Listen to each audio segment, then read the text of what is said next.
जय श्री कृष्णा। आपका दीक्षिखा के चैनल में स्वागत है। श्रीमद् भगवत गीता अध्याय 2 भाग 12 योगस्थः कुरु कर्माणि संगं त्यक्त्वा धनंजय सिद्धय सिद्धयोः समो भूत्वा समत्वं योग उच्च। इसका भावार्थ है, हे अर्जुन, जय अथवा पराजय की समस्त आसक्ति त्याग कर समभाव से अपना कर्म करो, ऐसी समता योग कहलाती है। इसका तात्पर्य है, कृष्ण अर्जुन से कहते हैं कि वह योग में स्थित होकर कर्म करे, और योग है क्या? योग का अर्थ है सदैव चंचल रहने वाली इंद्रियों को वश में रखते हुए परम तत्व में मन को एकाग्र करना। और परम तत्व कौन है? भगवान ही परम तत्व हैं, और चूंकि वे स्वयं अर्जुन को युद्ध करने के लिए कह रहे हैं, अतः अर्जुन को युद्ध के फल से कोई सरोकार नहीं है। जय या पराजय कृष्ण के लिए विचारणीय हैं। अर्जुन को तो बस श्री कृष्ण के निर्देशानुसार कर्म करना है। कृष्ण के निर्देश का पालन ही वास्तविक योग है, और इसका अभ्यास कृष्ण भावनामृत नामक विधि द्वारा किया जाता है। एकमात्र कृष्ण भावनामृत के माध्यम से ही स्वामित्व भाव का परित्याग किया जा सकता है। इसके लिए उसे कृष्ण का दास या उनके दासों का दास बनना होता है।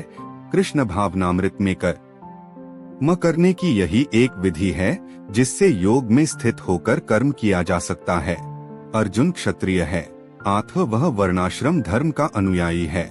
विष्णु पुराण में कहा गया है कि वर्णाश्रम धर्म का एकमात्र उद्देश्य विष्णु को प्रसन्न करना है। सांसारिक नियम है कि लोग पहले अपनी तुष्टि करते हैं, किंतु यहाँ तो अपने को तुष्ट न करके कृष्ण को तुष्ट करना है। अतः कृष्ण को तुष्ट किए बिना कोई वर्णाश्रम धर्म का पालन कर भी नहीं सकता। यहाँ पर परोक्ष रूप से अर्जुन को कृष्ण द्वारा बताई गई विधि के अनुसार कर्म करने का आदेश है। दुरेण यवरं कर्म बुद्धि योगात् धनंजय बुद्धो शरण मनविच कृपणाः फलहेतवः। इसका भावार्थ है, हे धनंजय, भक्ति के द्वारा समस्त गर्हित कर्मों से दूर रहो और उसी भाव से भगवान की शरण करो। जो व्यक्ति अपने सकाम कर्मफलों को भोगना चाहते हैं वे कृपण हैं।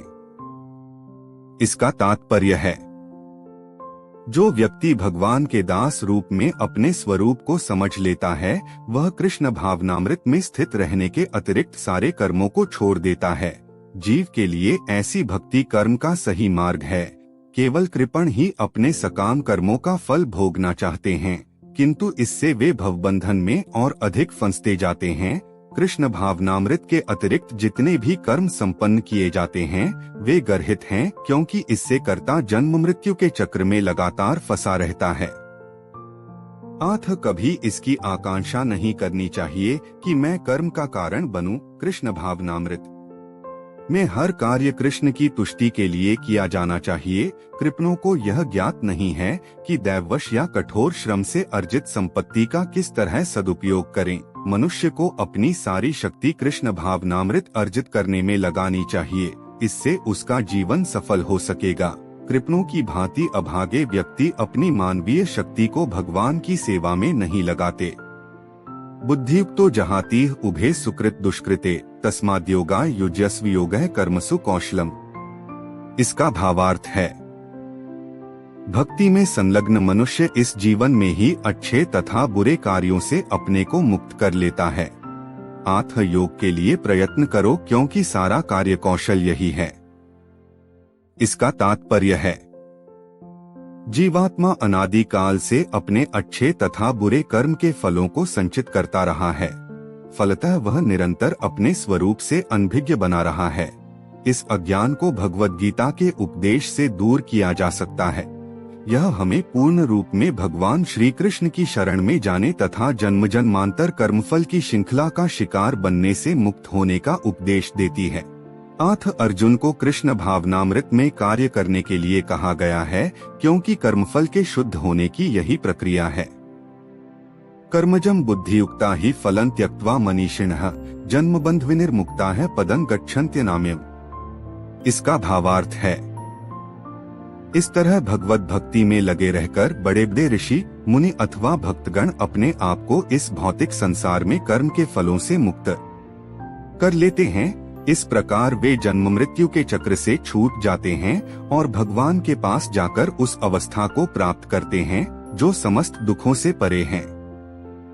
इसका तात्पर्य है, मुक्त जीवों का संबंध उस स्थान से होता है जहां भौतिक कष्ट नहीं होते। भागवत में 10.14.58 कहा गया है, समाश्रिता से पदपल वप्लव महत पदं पुण्येशो मुरारेह भवाम्बुधिर्वत सपदन परं पदम पदम पदन यद्विपदा न तेषाम। जिसने उन भगवान के चरणकमल रूपी नाव को ग्रहण कर लिया है जो दृश्य जगत के आश्रय हैं और मुकुंद नाम से विख्यात हैं, अर्थात मुक्ति के दाता हैं, उसके लिए यह भवसागर गोखुर में समाये जल के समान है। उसका लक्ष्य परमपदम है, अर्थात वह स्थान जहाँ भौतिक कष्ट नहीं है, या कि वैकुंठ है वह स्थान नहीं जहाँ पद पद पर संकट हो। अज्ञानवश मनुष्य यह नहीं समझ पाता कि यह भौतिक जगत ऐसा दुखमय स्थान है जहाँ पद पद पर संकट हैं।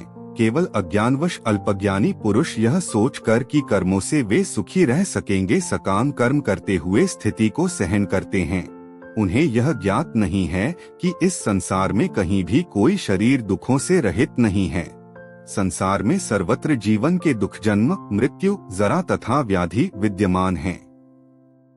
किंतु जो अपने वास्तविक स्वरूप को समझ लेता है और इस प्रकार भगवान की स्थिति को समझ लेता है, वही भगवान की प्रेमा भक्ति में लगता है। फलस्वरूप वह वैकुंठ लोक जाने का अधिकारी बन जाता है, जहाँ न तो भौतिक कष्टमय जीवन है न ही काल का प्रभाव तथा मृत्यु है। अपने स्वरूप को जानने का अर्थ है भगवान की अलौकिक स्थिति को भी जान लेना। जो भ्रमवश यह सोचता है कि जीव की स्थिति तथा भगवान की स्थिति एक समान है, उसे समझो कि वह अंधकार में है और स्वयं भगवत भक्ति करने में असमर्थ है। वह अपने आप को प्रभु मान लेता है और इस तरह जन्म मृत्यु की पुनरावृत्ति का पथ चुन लेता है। किंतु जो यह समझते हुए कि उसकी स्थिति सेवक की है, अपने को भगवान की सेवा में लगा देता है, वह तुरंत ही वैकुंठ लोक जाने का अधिकारी बन जाता है। भगवान की सेवा कर्मयोग या बुद्धियोग कहलाती है, जिसे स्पष्ट शब्दों में भगवत भक्ति कहते हैं। यदा ते मोह कलिलं बुद्धिर्व्यतितृष्यति तदा गंतासी निर्वेदन श्रोतव्यस्य श्रुतस्य च। इसका भावार्थ है, जब तुम्हारी बुद्धि मोह रूपी सघन वन को पार कर जाएगी तो तुम सुने हुए तथा सुनने योग्य सब के प्रति अन्यमनस्क हो जाओगे। इसका तात्पर्य है, भगवत भक्तों के जीवन में ऐसे अनेक उदाहरण प्राप्त हैं जिन्हें भगवत भक्ति के कारण वैदिक कर्मकांड से विरक्ति हो गई। भक्त परंपरा में महान भक्त तथा आचार्य श्री माधवेंद्रपुरी का कहना है, संध्या वंदन भद्रमस्तु भवतो भोः स्नान तुभ्य नमो भो देवाः पितर्श्च तर्पण विधो नाह क्षमः क्षमयताम यत्र क्वापि निषद्य यादवकुलोत्तमस्य कंसद्विषः स्मारन स्मारमद्य हरामि तदलम मन्ये किमन्येन में। हे मेरी त्रिकाल प्रार्थनाओं, तुम्हारी जय हो। हे स्नान, तुम्हें प्रणाम है। हे देव पितृगण, अब मैं आप लोगों के लिए तर्पण करने में असमर्थ हूँ। अब तो जहाँ भी बैठता हूँ यादव कुलवंशी कंस के हंता श्री कृष्ण का ही स्मरण करता हूँ और इस तरह मैं अपने पापमय बंधन से मुक्त हो सकता हूँ। मैं सोचता हूँ कि यही मेरे लिए पर्याप्त है। वैदिक रस्में तथा अनुष्ठान यथा त्रिकाल संध्या, प्रातःकालीन स्नान, पितृतर्पण आदि नवदीक्षितों के लिए अनिवार्य हैं, किंतु जब कोई पूर्णतया कृष्ण भावना भावित हो और कृष्ण की दिव्य प्रेम भक्ति में लगा हो तो वह इन विधि विधानों के प्रति उदासीन हो जाता है, क्योंकि उसे पहले ही सिद्धि प्राप्त हो चुकी होती है। यदि कोई परमेश्वर कृष्ण की सेवा करके ज्ञान को प्राप्त होता है तो उसे शास्त्रों में वर्णित विभिन्न प्रकार की तपस्याएं तथा यज्ञ करने की आवश्यकता नहीं रह जाती। इसी प्रकार जो यह नहीं समझता कि वेदों का उद्देश्य कृष्ण तक पहुंचना है और अपने आप को अनुष्ठान आदि में व्यस्त रखता है, वह केवल अपना समय नष्ट करता है। कृष्ण भावना भावित व्यक्ति शब्द ब्रह्म की सीमा या वेदों तथा उपनिषदों की परिधि को भी लांघ जाते हैं। गीता का अगला अध्याय सुनने के लिए चैनल को लाइक, शेयर और सब्सक्राइब जरूर करें। धन्यवाद।